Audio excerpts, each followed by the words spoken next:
Cek, cek, sudah 1, 2, 3. Oke. Tanpa berlama-lama, kita mulai. Assalamualaikum warahmatullahi wabarakatuh. Perkenalkan, nama saya Sultan Hilmi Arayan dengan tim 163251015 dari kelas RKA 2 Praktik Pengukuran Dasar, dan pada hari ini saya akan menjelaskan laporan praktikum dengan topik pengukuran percepatan gravitasi dengan menggunakan pendulum. Mari kita mulai.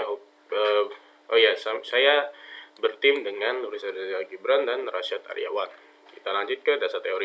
Nah, percepatan gravitasi itu merupakan gaya yang dihasilkan oleh benda karena berat benda tersebut. Jadi sebuah benda kalau ada berat pasti akan menciptakan gravitasinya sendiri.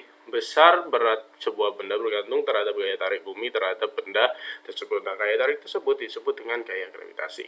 Gaya tarik menarik antara dua massa, yaitu antara misal benda dan bumi, itu tidak selalu sama dikarenakan bumi itu bukan berbentuk bola sempurna.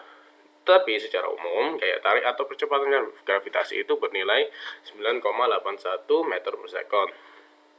Part 2. Pendulum merupakan benda yang terdiri atas massa yang diikat dengan tali yang panjangnya tidak dapat bertambah dalam posisi bergantung. Jika rangkaian dilepaskan dan diberi simpan sebesar theta, maka benda akan melakukan osilasi. Osilasi itu gerakan ngayun. Osilasi merupakan gerakan bolak-balik sesuatu benda sampai benda kembali ke titik keseimbangannya. Maksudnya misal jadi dari titik A, B, C, lalu balik lagi ke B, A. Itu satu osilasi. Jika tidak dihitung faktor gesekan udara serta sudut lebih kecil daripada 5 derajat, maka frekuensi sudut timbangan lebih kecil daripada 5 derajat, maka frekuensi osilasi dapat ditentukan dengan rumus F sama dengan 1/2pi akar G per G per L, di mana F itu gaya, G itu percepatan gravitasi, dan L adalah panjang tali. Nah, pi-nya itu bernilai 3,14. Sesuai dengan rumus tersebut, maka percepatan gravitasi dapat diinterpretasikan sebagai G sama dengan 2pf kuadrat per 2pf kuadrat dikali L. Jika percepatan gravitasi diukur menggunakan metode osilasi pendulum, diberi simpangan kecil dan dihitung jumlah getaran dan selang waktu, maka perhitungan frekuensi osilasi dapat ditentukan dengan rumus F sama dengan N per T, di mana N itu jumlah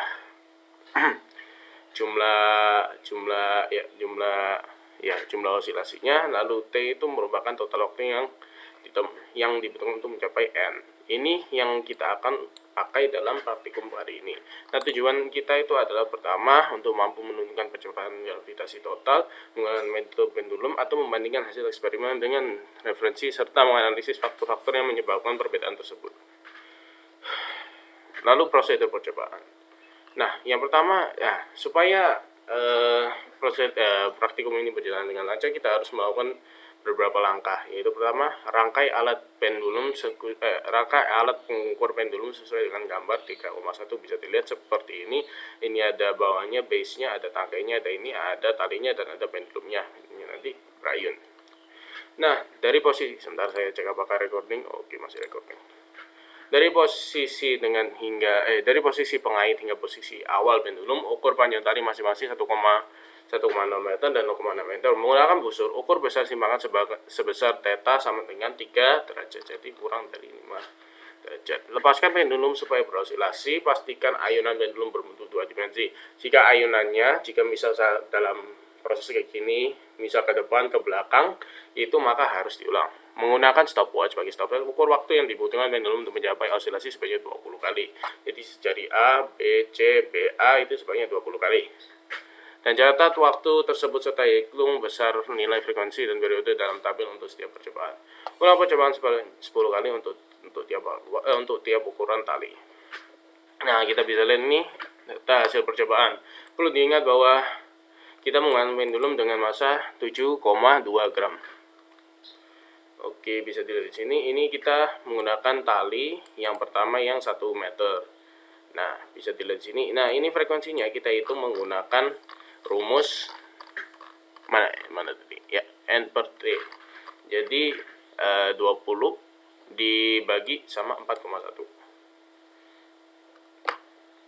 Lalu untuk periode tinggal gampang seperti praktikum sebelumnya, yaitu T per N. Jadi tinggal 41 dikurangi, ya segitu, 41 dikurangi 20, dibagi 20. Seperti yang data hasil selanjutnya itu, tapi perbedaannya ini kita itu menggunakan tali 0,6. Nah, mari kita analisis mengapa. Nah, mari kita menganalisis hasil yang kita dapatkan. Setelah mendapatkan data-data hasil eksperimen dalam pengukuran percepatan gravitasi menggunakan pendulum, praktikum dapat dihitung praktikan kita dapat menghitung nilai percepatan gravitasi dari kedua panjang tali tersebut serta membandingkan percepatan gravitasi eksperimen dan referensi.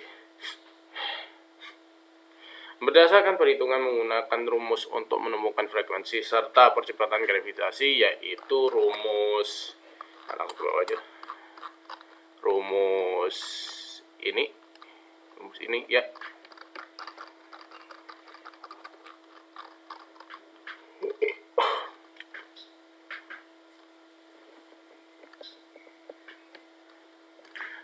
Panjang tali dalam 1 meter, rata-rata waktu yang dibutuhkan untuk 20 ayunan adalah 41 detik, sehingga diperoleh frekuensi sebesar 0,4879 Hz. Dan dari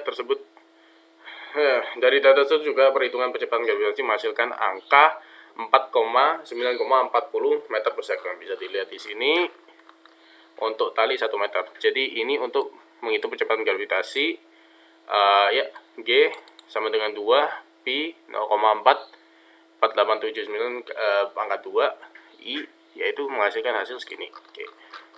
Lanjut ke tali 0,6. Pada pengujian kedua, tali 0,6 meter diperoleh rata-rata waktu sebesar 3,19 detik. Rata-ratanya ya. Dengan frekuensi rata-rata 0,6256 Hz. Hasil perhitungan untuk variasi ini menunjukkan nilai percepatan gravitasi sebesar 2,9,27 meter per sekund. Nah, jika dibandingkan dengan nilai gravitasi referensi atau yang secara umumnya yaitu 9,81 meter per sekund pangkat 2, terdapat selisih hasil yang dinyatakan dalam galat absolut, yakni sebesar 4,81% untuk tali 1 meter dan 5,50% untuk tali 0,6 meter. Bisa dilihat dari sini. Seperti biasa, galat absolut sama dengan nilai eksperimen dikurangi nilai referensi dibagi nilai referensi dikali 100. Nah, bisa dilihat ini 9,40 min 9,81 per 9,81 dikali 100%, 9,8%, dan sama dengan tali 0,6 meter. Perbedaan antara hasil eksperimen dengan nilai referensi tersebut kemungkinan besar dipengaruhi oleh beberapa faktor teknis dan lingkungan selama proses pencobaan. Faktor utama dapat berupa adanya hambatan udara. Hambatan udara yang memberikan gaya hambat pada beban ayunan yang dapat menyebabkan frekuensi terukur menjadi lebih rendah dan dari yang seharusnya. Kemudian pengukuran waktu menggunakan stopwatch untuk 20 ayunan sangat bergantung pada ketepatan praktikan dalam menekan tombol mulai dan henti. Jadi kalau misal kadang kalau misal kita melepaskan dan menekan stopwatch, kadang juga kita menggunakan kadang juga dilakukan dengan orang yang berbeda. Jadi mungkin saat praktikan 1 menyalakan stopwatch, bagian 2 terus melepaskan pendulum, itu bisa kemungkinan tidak pas waktunya. Oke, sebentar, saya lagi masih recording. Masih recording. Nah, tidak hanya itu, kesalahan dalam mengukur tali juga bisa menjadi sebuah pengaruh terhadap perbedaan. Jadi mungkin kita saat tidak segitu teliti saat mengukur tali. Jadi misal kelebihan kan seharusnya kan 1 meter sama 0,6 meter. Mungkin kita kelebihan sekitar 1 mm atau 1 mm kemungkinan, dan itu bisa menyebabkan perbedaan nilai. Lalu yang terakhir, bisa saja massa talinya tidak dianggap. Mesti kan biasanya massa tali itu dianggap, ternyata kalau sesuai rumus yang tadi itu kan cuma tadi kan di sini kita cuma aja massa pendulum, tapi mungkin juga terpengaruhi oleh massa talinya juga. Jadi ya bisa saja itu juga mempengaruhi perbedaan nilai eksperimen kita dengan referensi. Lalu kesimpulannya adalah, berdasarkan hasil praktikum yang telah dilakukan dapat disimpulkan bahwa percepatan gravitasi dapat ditentukan melalui ayunan pendulum dengan memanfaatkan hubungan antara panjang tali dan frekuensi ayunan. Dari hasil pengujian, menggunakan dua variasi panjang tali diperoleh nilai percepatan gravitasi dan rata-rata sebesar 9,40 meter per sekon untuk panjang tali 1 meter dan 9,27 meter per sekon untuk tali 0,6 meter. Hasil eksperimen ini menunjukkan bahwa adanya selisih dibanding dengan nilai gravitasi yang sebesar 9,80 meter per sekon kuadrat menurut referensi, dengan tingkat Galois absolut masing-masing sebesar 4,18% dan 5,50%. Mengingat sudut timbangan yang digunakan sudah cukup ideal, yakni 3 derajat, maka perbedaan hasil tersebut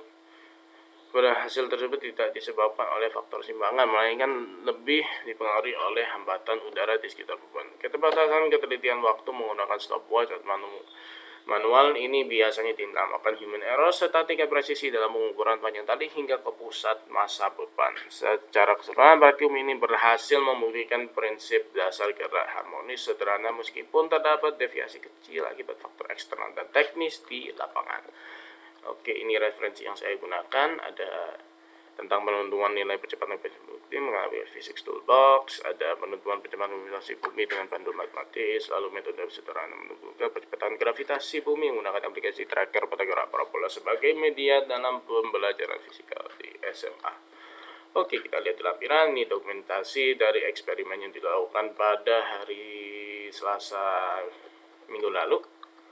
Di sini ada alat-alatnya, ini ada alat 1 yaitu Pudak Scientific Kit, ini ada linknya, saya tidak bisa menemukan di link website officialnya, jadi next best thing Tokopedia. Tapi untungnya kalau nggak salah ini ada website resmi, server restore.